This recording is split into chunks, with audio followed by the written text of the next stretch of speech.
Welcome to episode 3 of me building my dream van conversion. I would like to tour and play in all 69 cities in the UK. So I bought this really cheap battered transit van, and I'm going to turn it from a messy work van into a living space that's heated and comfortable. This week we're going to be making a floor for the van. We're going to be making some brackets to hold the bulkhead in that we made last time. And we're also going to be using car body filler to fill in the holes that we made when we were doing the welding in episode 1. And that's what I'm doing right now. You mix these two compounds, this red hardener and this kind of grey filler, and it makes this kind of pinky compound that you just sort of smear into the gap, and it dries really hard. Then later on, when it's dry, we'll sand it down and it'll look all pretty.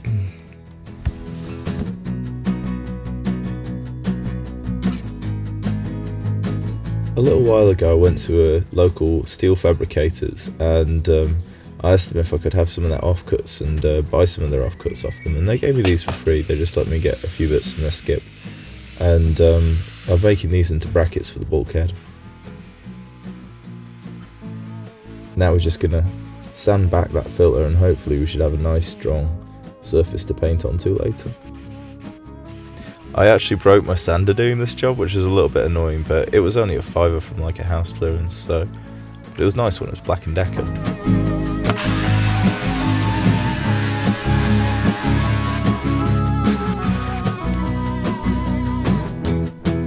So now I'm going to test fit the bulkhead. I'm going to put it into position and tie it to the seats. And then these pieces of paper at the side, they're going to be stencils that will allow me to make two kind of side pieces, two wings for it, that will stop the flow of air around the bulkhead. I want it to be really as sealed as possible to act as insulation. I don't really want air free flowing between the cab and the cargo space unless I want it to be. I'm not sure how effective the system with the paper was. It took a little bit of adjusting to kind of get it to the right shape. It didn't look the neatest it could, but you know what? It's not got to look neat, it's just got to do the job really. I kept having to tell myself when I was making this project, I'm not trying to build the Sistine van. I'm just trying to build a van conversion. I'm not Leonardo da Vinci. Or Michelangelo.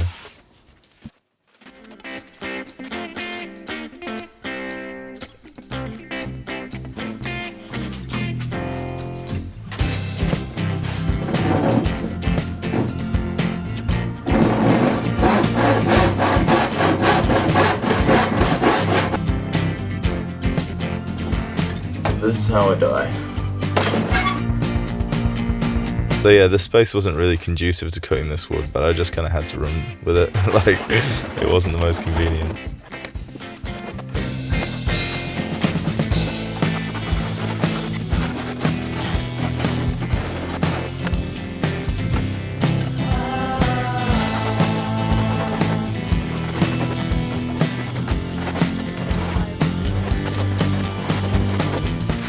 Now we've got to find a way to do the next bit.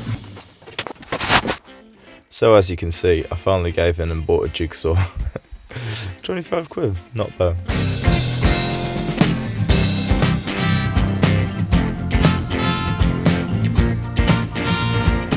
Okay. Dimensions are definitely very different for each side.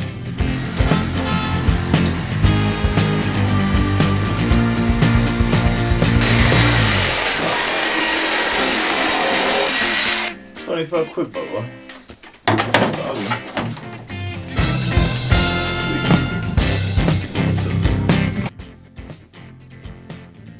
So this next bit's getting really exciting. Now we're going to cut the floor for the van. And for this bit I'm going to have some help from my mate AD. We'll pop up in a second. So to cut the floor, I took the old floor, which was very, very damaged, and I used that as a template to make sure that it's screwed into the same places on the floor. I screwed down through the screw holes into the new piece of ply, so that hopefully the screw holes would be in exactly the right position to go into the old holes in the metal floor, and hopefully then I wouldn't have to cut extra holes. And it worked, because I didn't. The holes that I'm cutting now are for the rings that attach to the floor that you strap your cargo down to, so you can put a rope through them or a ratchet strap. And they come up through the plywood floor. They're made fast to the bottom of the van, so they need a little hole for them to live in.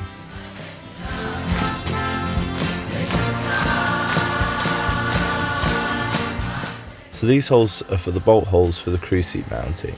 Now when I was building this, I had this kind of vision of being able to optionally put the crew seat back in if I wanted to transport extra passengers. But once the bulkhead was in, I realised that the room would be too tight, and I probably didn't have to do this, but at the same time it's done now, and it looks nice and it looks neat, so no problem there. Too much effort. I get really into it, and then like eventually I put them on and I'm like, oh my god, I should have put these on ages ago, you know, because it's just so much more enjoyable when you're not decking yourself, isn't it? Yeah, you don't. So the tool that I'm using here is an antique brace and bit, so you lean on it and you use the weight of your body to push and drill these big holes in the ply, and I just really love using these vintage tools that are probably twice, 3 times my age. However, this bit was a bit blunt, and it did mean that I spent probably more time over this than I really needed to if I'd have just used an electric drill, but the enjoyment was there, which is what really counts. So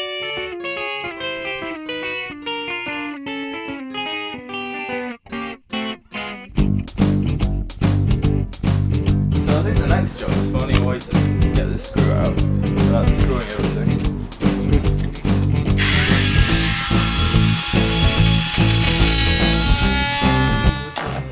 Because what happens is you take that out, it loosens and it comes out. Sometimes even the tiny jobs become big. I don't know what's wrong with it, like it looks like a sugar plant, doesn't it?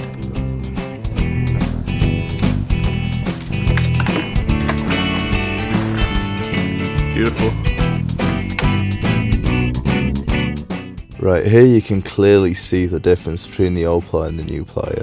This is actually the better piece of ply out of the floors. But even this piece, it was not really suitable to use. There were great greasy stains on it. It was delaminating in places, and really, if there was a way to recycle it, I would have done. But unfortunately, the only way to do this was to buy new ply. So this plywood was some of the only wood in this build that we used that was actually new. And you can see that we're putting screws down through the old screw holes of the ply into the new ply to try and align it with the screw holes that were already there in the metal floor of the van.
Now there's 2. So this is one of those moments in the build where I actually really start to feel like I could do this, because when the ply slotted into the floor, exactly where it should go, the van started to feel like a home, and I can't explain why it was this moment, but yeah. I just kind of sit in it and hang out in an empty van.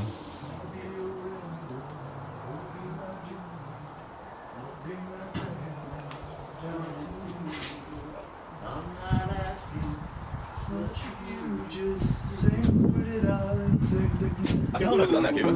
Yeah, so I need to go this way now. Probably shoot upstairs.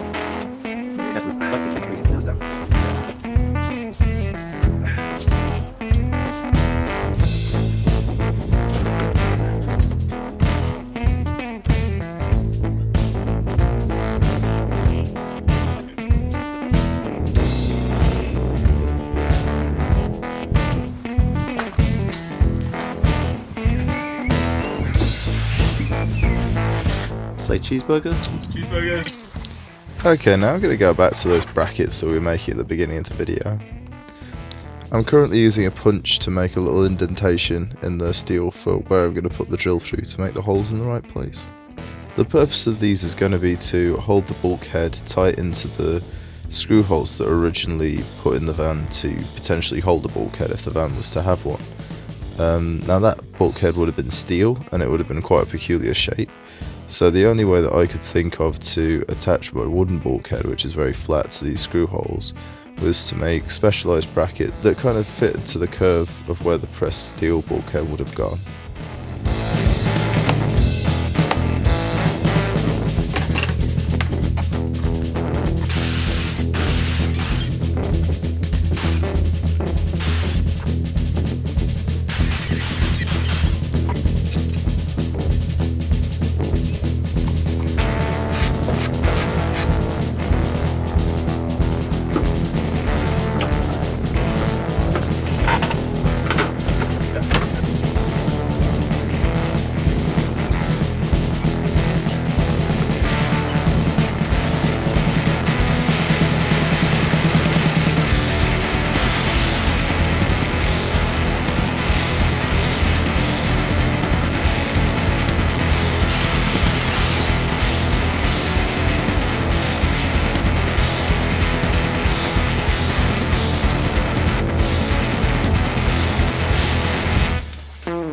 Now those two were actually the easy brackets. Now the next ones we're going to make, I think we needed to make 9 of these, 9 or 11, something like that, and they were kind of these stepped brackets because they needed to go to a very awkward place, and these took a lot more effort, but I'd had practice with the L brackets, so.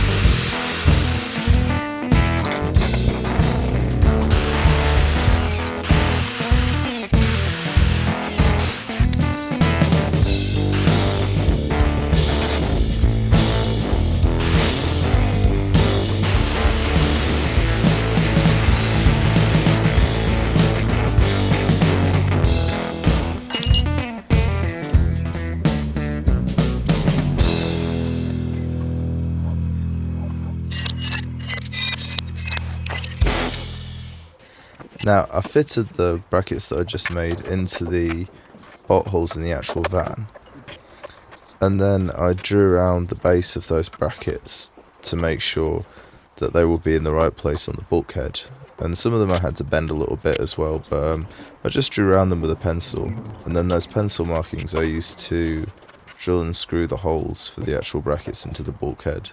So, in theory, when I put the bulkhead back up, it should go straight into the screw holes. They didn't quite, but it was pretty close.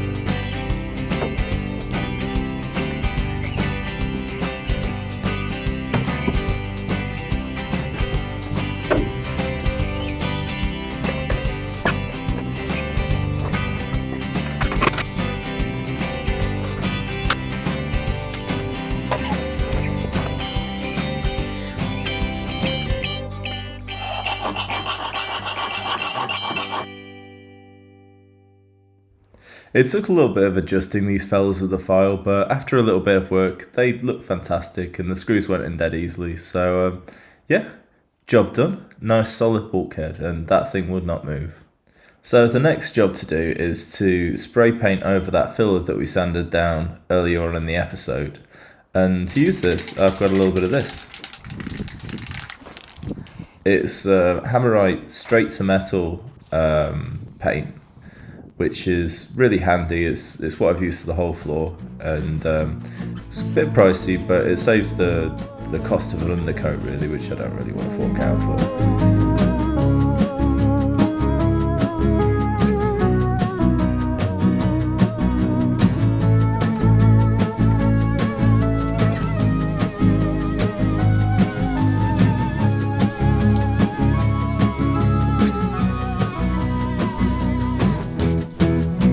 You'll notice the use of a pizza box. It's a very essential tool in building a van. We had to eat a lot of pizza to make sure that we had a reasonable supply of pizza boxes. It's an important part of your build. You should definitely budget in your pizza box.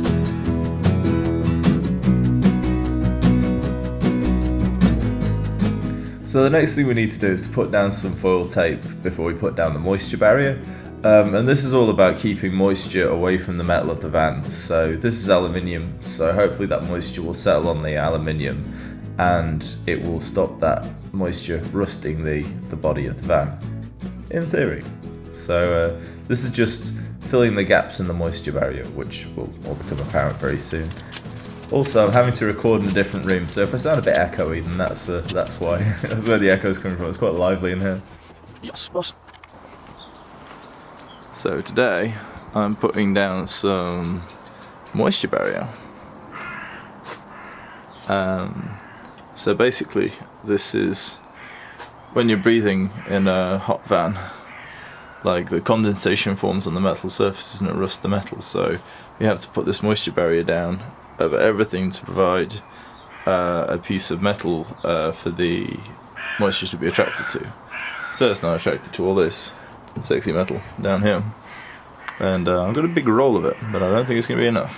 So maybe another one ordered soon. We will see. The next job is to put the bulkhead back in and get all that ready. So that's what we're doing now.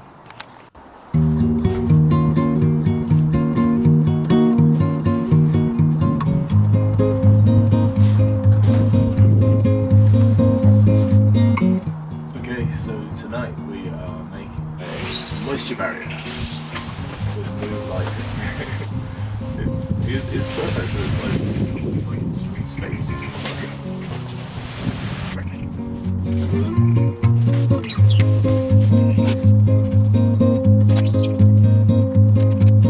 So I haven't really explained this very well. What a moisture barrier is it's basically bubble wrap with aluminium stuck to each side, or poppy plastic as we call it here in my part of the UK, or maybe it's just me that calls it that, maybe nobody else in the universe calls it that. But basically what this stuff is here to do is just to keep moisture away from the metal of the van.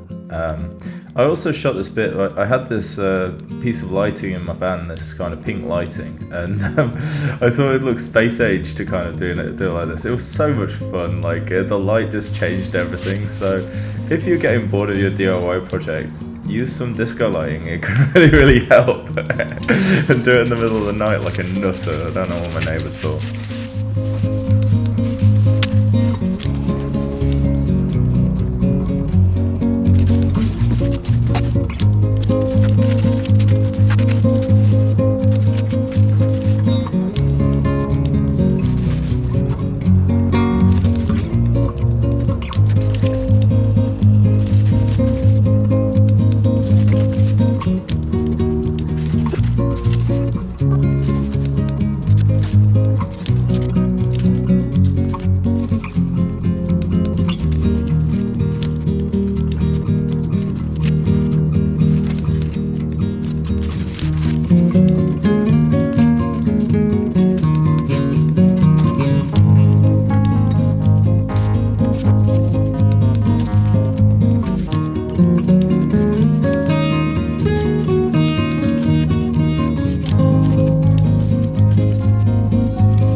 And so here we are laying down the floor.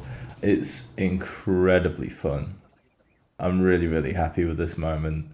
Like I said earlier, this was when the van started to feel like a home. Just that beautiful floor. AD convinced me to keep it varnished instead of painting it. I wanted to paint it red, which had been really a bad idea, but at the same time, the floor is already really scratched up. You can see me here using a bit of a diagram. Throughout the whole build, I tried to not write anything down or draw anything, and just make it out of my head. Occasionally I've had to draw dimensions down, but I try not to have a plan, which is really ill-advised. That's not how you should do these things, but it's what works for me. I enjoy doing it piece by piece and imagining it, and I don't really enjoy the planning stage, so I put everything together in my head and then sort of go from there. And this diagram exists because some of the screw holes between the wood and the metal were slightly misaligned. So the first time that we put the floor down, I made a diagram of the angles that they all had to go in, so I didn't have to mess about with them too much. Oh, I just fist pumped the air. I apologise profusely for this sort of display of emotion.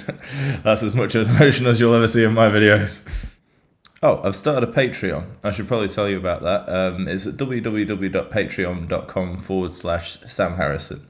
And it's not just for the van build series, it's for everything I do musically, adventure-wise, building all my videos, doing stuff. It's just a general Sam fund, if you like what I do.